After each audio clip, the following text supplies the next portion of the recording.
Praise the Lord. இன்னைக்கு டிராயிங்கான Bible வசனம் பார்க்கலாமா? சுதந்திரம் யோவான் 2வது அதிகாரம் 21வது வசனம்.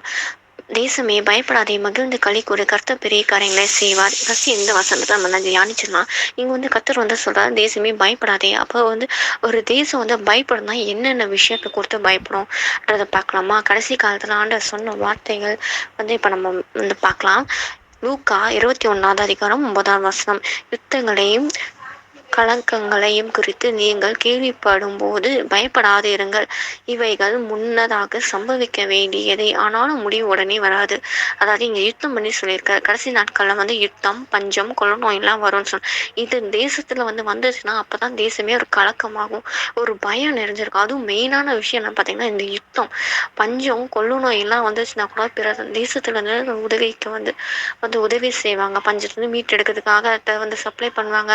கொள்ளு நோயை மீட்டெடுக்கிறது நிறைய நாடுகள் முன் நிறைய விஷயங்கள்லாம் செய்வாங்க. ஆனா யுத்தம் அவனையும் மாத்தி மாத்தி அடிச்சுக்கிட்டு ஒரு அழிவை தான் கொண்டு வந்தாங்க. அந்த அழிவு பின்னாடி பஞ்சம் குள்ள நோய் எல்லாத்தையும் கூட்டிட்டு வந்தாங்க. இந்த யுத்தம் தான் மெயினா இருக்கு. ஸோ இந்த யுத்தம் நீங்க கேள்விப்படும் போது பயப்படாதீங்க, தேசம் பயப்படாத, இதெல்லாம் முன்னாடி நடக்க வேண்டியது, இதெல்லாம் சம்பவிக்க வேண்டியது, இதெல்லாம் முடிவு வராத, இதை கொடுத்துட்டு பயப்படாத, இதை நடக்கிறதுன்னு கொடுத்து நீங்க கலக்கம் கொள்ளாம மகிழ்ந்து களி கூறுங்க, கர்த்தர் பெரிய காரணம் செய்வாருன்னு சொல்லுவார். ஸோ அந்த மகிழ்ந்து களி கூறுங்கன்னு சொல்லி கர்த்தர் என்ன சொல்றாரு பார்க்கலாமா? அதுக்கு அடுத்த வசனம் நீங்க படிச்சீங்கன்னா தெரியும்.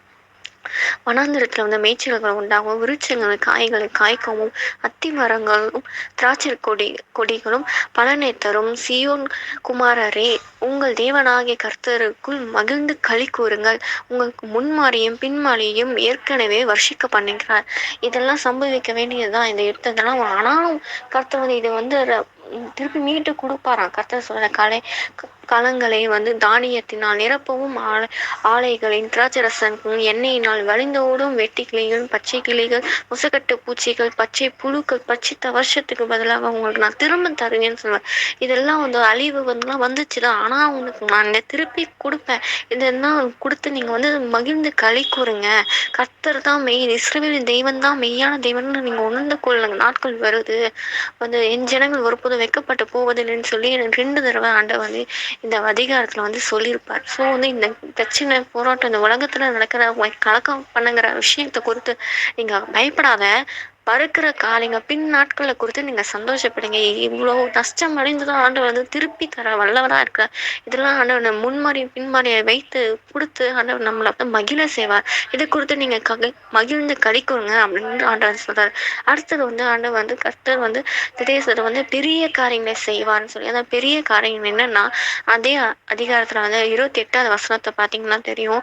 நான் மாம்சமான யாவர் மேலும் என் ஆவியை ஊற்றுவேன். அப்பொழுது அவர்கள் குமாரர் தீர்க்கதரிசனம் உரை சொல்லுவார்கள். அவர்கள் மூப்பர்கள் சொப்பனங்களை காண்பார்கள். அவர்கள் வாலிபர்கள் தரிசனங்களை காண்பார்கள். ஊழியக்காரிகள் மேல் அந்நாட்களிலே ஆவியை ஊற்றுவேன் என்று சொல்கிறார். ஸோ கர்த்தர் பெரிய காரியத்தை செய்ய போற இந்த தேசத்துல, அதுவும் இந்தியா தேசத்துல மாபெரும் ஒரு எழுப்புதல் ஆண்டு கட்டளை எடுக்க போகிறார். அவரோட ஆவியை ஊற்றப்படாது. ஒரு பெரிய பெரிய பெரிய காரியம் இந்தியா தேசத்துக்கு பிற தேசத்துக்கு எழுப்புதல பரவ செய்ய போற அந்த காரியம் கடைசி நாட்கள் நடக்கும். இதை குறிச்சு நீங்க சந்தோஷப்படுங்க. திரளான ஜனங்க ரட்சிக்கப்பட போறாங்க.